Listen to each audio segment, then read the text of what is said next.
कितने दिन जीना है?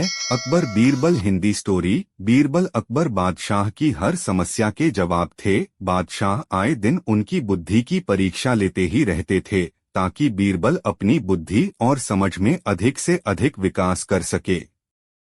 बादशाह ने एक दिन एक साधु को बीरबल के पास उनके बुद्धिबल की परीक्षा लेने के लिए भेजा। अकबर बादशाह भी वेश बदलकर पास में ही एक जगह छुप गए। साधु ने बीरबल के नजदीक आकर कहा, वत्स, तुम बीरबल हो न?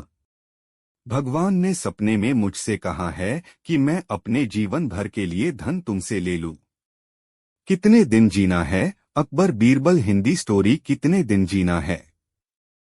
बीरबल साधु के ऐसा कहने पर आश्चर्य में पड़ गए और अगले ही पल समझ गए कि यह कोई ढोंगी साधु है जो मुझे ठगना चाहता है। बीरबल बोले, अच्छी बात है भगवान, मैं आज रात भगवान से सपने में यह पूछ लेता हूँ कि अब आपने और कितने दिन जीना है, तभी तो मैं तुम्हें उचित धन दे सकूंगा। साधु बीरबल का चतुरतापूर्ण जवाब सुनकर दंग रह गया। उसके पास अब कहने के लिए कुछ बचा ही नहीं था। पास में ही छुपे अकबर बादशाह भी बीरबल का जवाब सुन चुके थे। वह हंसते हुए बीरबल के नजदीक आ गए।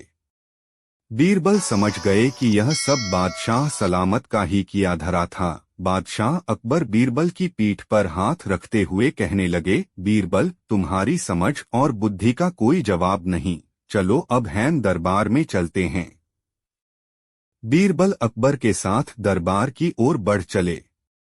उम्मीद करता हूँ आपको यह पोस्ट कितने दिन जीना है अकबर बीरबल की कहानी पसंद आया होगा। इसी तरह का नई कहानी सीधे अपने ईमेल पर पाने के लिए इस ब्लॉग को सब्सक्राइब करें।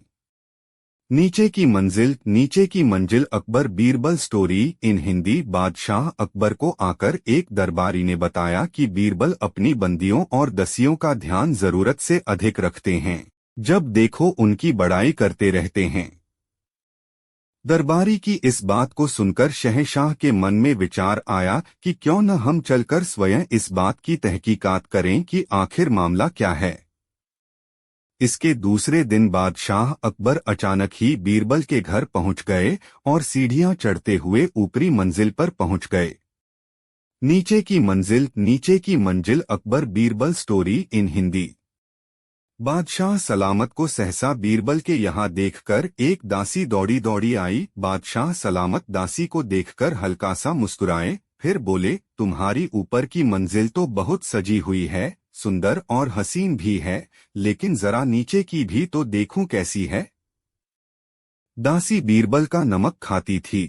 बीरबल के नमक का कुछ तो असर उस पर था ही। वह अगले पल ही मुस्कुराकर बोली, अवश्य देखें हुजूर। आप उसी रास्ते से तो होते हुए आए हैं, फिर भी आपको मालूम नहीं हुआ कि नीचे की मंजिल कैसी है।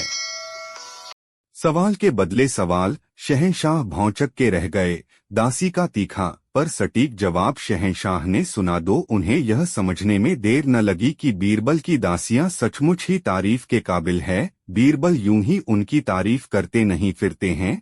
शहंशाह चुपचाप महल को लौट गए।